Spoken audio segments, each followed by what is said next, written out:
नमस्कार दोस्तों, कैसे आप सब। उम्मीद है कि आप सब ठीक ही होंगे। ऑनलाइन स्टडी प्लेटफॉर्म में आपका हार्दिक स्वागत है। आज 4 फरवरी 2023। आज के क्वेश्चन देखने से पहले मैं आपको बताना चाहूँगा कि आज की क्लास थोड़ा लेट अपलोड हो रही है। माफ़ी चाहेंगे, थोड़ा सा कुछ और काम बिजी होने के कारण कुछ दिनों तक थोड़ा सा एडजस्ट कर रहे हैं हम भी, आपको भी करना पड़ेगा।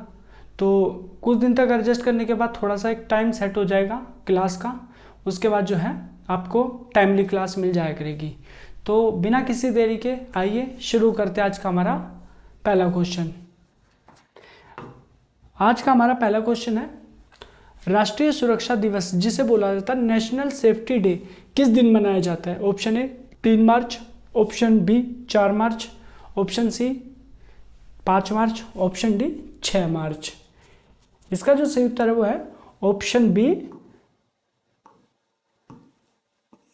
4 मार्च को हर साल नेशनल सेफ्टी डे मनाया जाता है, यानी जिसे बोला जाता है राष्ट्रीय सुरक्षा दिवस।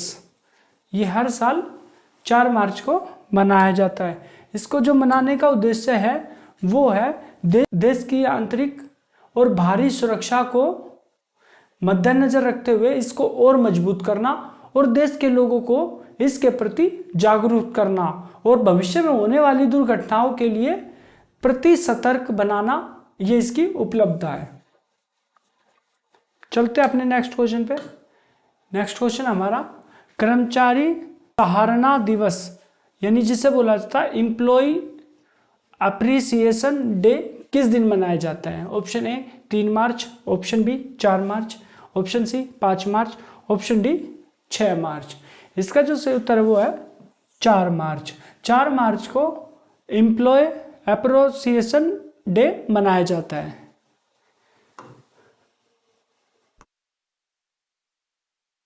ये हर साल मार्च के पहले शुक्रवार को मनाया जाता है। इसको जो मनाने का उद्देश्य है वो कर्मचारियों को धन्यवाद और मान्यता देना, दोनों ही इसको मनाने के उद्देश्य है। यह विशेष कर्मचारियों के सम्मान में मनाया जाता है। चलते अपने नेक्स्ट क्वेश्चन पे। नेक्स्ट क्वेश्चन हमारा, रामकृष्ण जयंती किस दिन मनाई जाती है। Option A 4 March, option B 7 March, option C 9 March, option D 6 मार्च।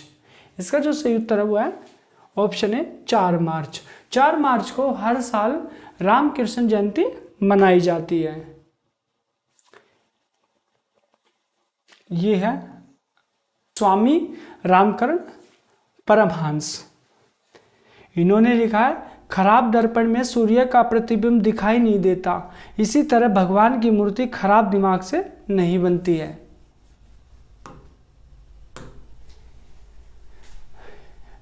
स्वामी रामकृष्ण परमहंस का जो जन्म है वो 18 फरवरी 1836 को पश्चिम बंगाल के करमपुकुर गांव में हुआ था। रामकृष्ण जयंती हर साल 4 मार्च को मनाई जाती है और इसे रामकृष्ण जयंती के रूप में मनाया जाता है। तो अपने नेक्स्ट क्वेश्चन पे। नेक्स्ट क्वेश्चन हमारा, हाल ही में सुप्रीम कोर्ट ने किस समूह पर हिंडनबर्ग रिपोर्ट की जांच के लिए 5 संसदीय विशेषज्ञ समिति का गठन किया है। Option A Reliance group, option B Tata group, option C Adani समूह, ऑप्शन डी इनमें से कोई नहीं। इसका जो सही उत्तर है वो है ऑप्शन सी अडानी ग्रुप, यानी अडानी समूह बोल लीजिए या अडानी ग्रुप बोल लीजिए, एक ही बात है। अडानी ग्रुप पर सुप्रीम कोर्ट ने हिंडनबर्ग रिपोर्ट की जांच के लिए 5 संसदीय विशेषज्ञ समिति का गठन किया है।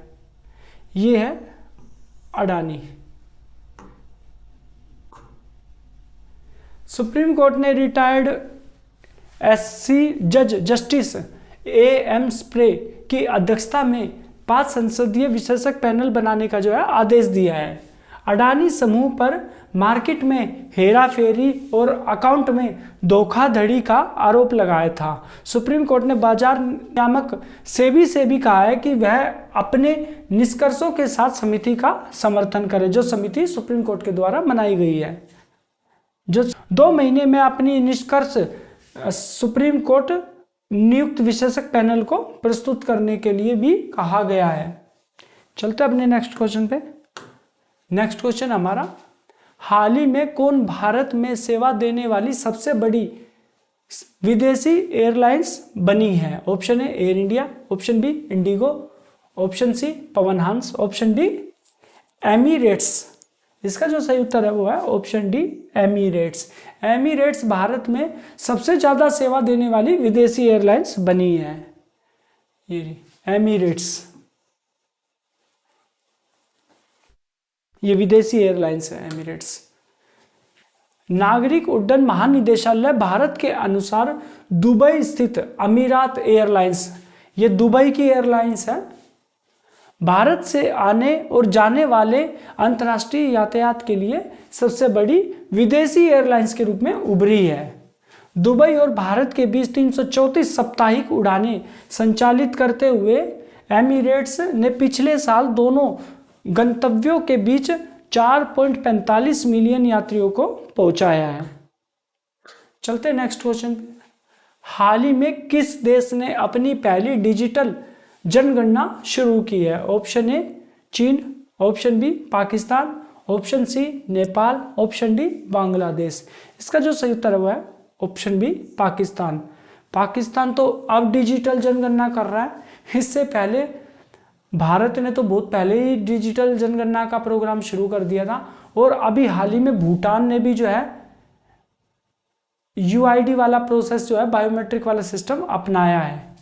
तो पाकिस्तान तो बहुत पीछे है सब देशों से। पाकिस्तान ने इसी साल जो दिया चुनाव से पहले प्रत्येक व्यक्ति पर सुरक्षित रूप से जनसंख्या की डेटा एकत्रित करने के प्रयास में अपनी पहली डिजिटल जनसंख्या और आवास जनगणना शुरू की। हाल ही में सिटी बैंक का रिटेल बिजनेस किस बैंक में शामिल हुआ है? Option A HDFC bank, option B Axis bank, option C ICICI bank, option D SBI bank.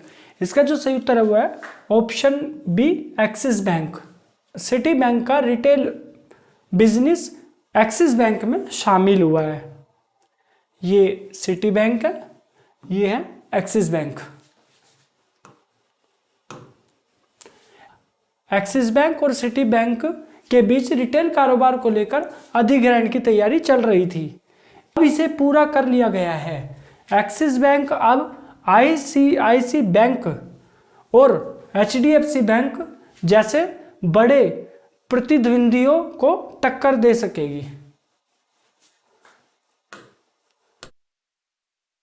हाल ही में राष्ट्रीय युवा संसद महोत्सव का चौथा संस्करण कहाँ शुरू हुआ? Option A Lucknow, option B Jaipur, option C Nai Delhi, option D Chandigarh. इसका जो सही ऑप्शन है वो है ऑप्शन सी नई दिल्ली। नई दिल्ली में राष्ट्रीय युवा संसद महोत्सव का चौथा संस्करण शुरू हुआ, जिसे बोला जाता है national youth parliament festival.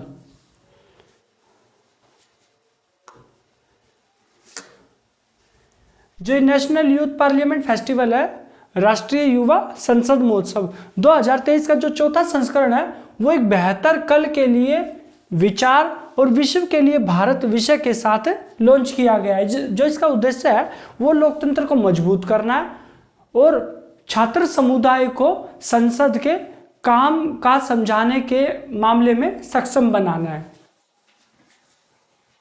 Next question हमारा, हाल ही में किस देश ने बिस्मटेक ऊर्जा केंद्र के शासी बोर्ड की पहली बैठक की मेजबानी की है? Option A Bangladesh, option B Bharat, option C Pakistan, option D चीन।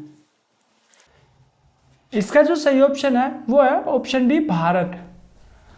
भारत ने देश के बिस्मटेक ऊर्जा केंद्र के शासी बोर्ड की पहली बैठक की मेजबानी की है।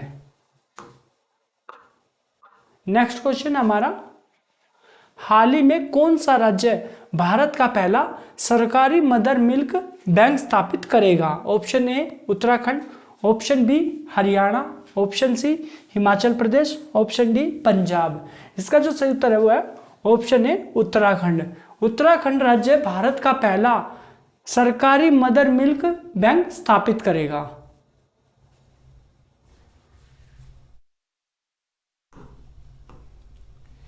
उत्तराखंड स्वास्थ्य विभाग ने राज्य में पहला मदर मिल्क बैंक शुरू करने का फैसला किया है। जो उत्तराखंड के मुख्यमंत्री है वो है पुष्कर सिंह धामी, जो उत्तराखंड के राज्यपाल है वो है गुरमीत सिंह, और जो उत्तराखंड की राजधानी है वो है देहरादून।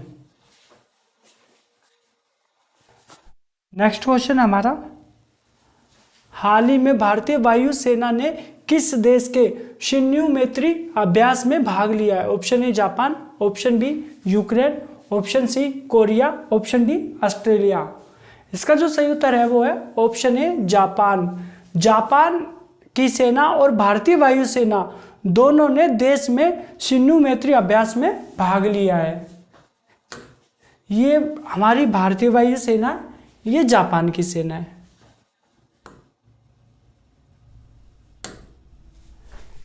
भारत जापान भारतीय सशस्त्र बल समय समय पर दुनिया के विभिन्न देशों के साथ अभ्यास में शामिल होकर अपनी जानबाजी दिखाती रहती है।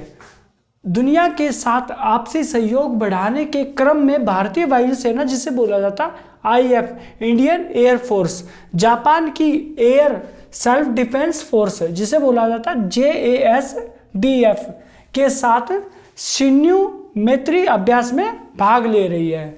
चलते अपने नेक्स्ट क्वेश्चन पे। नेक्स्ट क्वेश्चन हमारा, हाल ही में विंजो के नए ब्रांड एम्बेसडर कौन नियुक्त किए गए हैं? Option A Rahul Dravid, option B Virender Sehwag, option C Sourav Ganguly, option D Mahendra Singh Dhoni. इसका जो सही उत्तर है वो है option D Mahendra Singh Dhoni. WinZO app एक गेमिंग प्लेटफॉर्म है। विंजो ऐप ने अपना नया ब्रांड एम्बेसडर महेंद्र सिंह धोनी को नियुक्त किया है। विंजो भारत का पहला और सबसे बड़ा रियल गेमिंग प्लेटफॉर्म है। विंजो ने महेंद्र सिंह धोनी को अपना नया ब्रांड एम्बेसडर नियुक्त किया है। चलते हैं अपने नेक्स्ट क्वेश्चन पे। हाल ही में Indian national centre for biological sciences द्वारा किस रोग के उपचार हेतु पहली और एकमात्र DNA वैक्सीन विकसित की गई है? Option A malaria, option B dengue, option C chikungunya, option D इनमें से कोई नहीं। इसका जो सही उत्तर है वो है option B dengue. Indian national centre for biological sciences के द्वारा डेंगू उपचार के लिए पहली और एकमात्र DNA वैक्सीन विकसित की गई है। यह वैक्सीन भारत, अफ्रीका और अमेरिका के 9 संस्थानों के सहयोग से national centre for biological sciences, जिसे बोला जाता NCBC, बेंगलुरु के शोधकर्ताओं द्वारा 2019 में DNA वैक्सीन विकसित की जा रही है, जिसका आशाजनक परिणाम दिखाई दे रहे हैं। चलते अपने नेक्स्ट क्वेश्चन पे। नेक्स्ट क्वेश्चन हमारा, हाल ही में भारतीय पुरातत्व सर्वेक्षण द्वारा 1300 वर्ष पुराने बौद्ध स्तूप कहाँ खोजा गया है? Option A Paschim Bengal, option B Meghalaya, option C Tripura, option D Orissa. जो इसका सही उत्तर है वो है ऑप्शन डी उड़ीसा। उड़ीसा में पुरातत्व सर्वेक्षण द्वारा 1300 साल पुराना बौद्ध स्तूप खोजा गया है। ये बौद्ध स्तूप है, इसकी ऊंचाई लगभग 4.5 मीटर है, 4.5। भारतीय पुरातत्व सर्वेक्षण, यानी जिसे बोला जाता है archaeological survey of India, ASI short form में, ने उड़ीसा के जाजपुर जिले में खोंडालाइट खनन स्थल पर 1300 वर्ष पुराने स्तूप की खोज की है। यह वह स्थान है जहां से पुरी में 12वीं शताब्दी के श्री जगन्नाथ मंदिर के सौंदर्यीकरण परियोजना हेतु खोंडालाइट पत्थरों की आपूर्ति की गई थी। यह 4.5 मीटर ऊंचा हो सकता है। चलते अपने नेक्स्ट क्वेश्चन पे। हाल ही में एशियाई शतरंज महासंघ द्वारा प्लेयर ऑफ द ईयर पुरस्कार से किसे सम्मानित किया गया है? Option A D Gukesh, option B Ashwin Kumar, option C Rohit Singh, option D Giridhar. इसका जो सही उत्तर है वो है option A D Gukesh. D Gukesh को प्लेयर ऑफ द ईयर पुरस्कार से सम्मानित किया गया। ये शतरंज खिलाड़ी है डी गुकेश, इन्हीं को प्लेयर ऑफ द पुरस्कार से सम्मानित किया गया है। भारत की ग्रैंड मास्टर डी गुकेश को player of the year award से सम्मानित किया है। Grand master D Gukesh 2700 Elo rating mark को तोड़ने वाले केवल छठे भारतीय बने थे।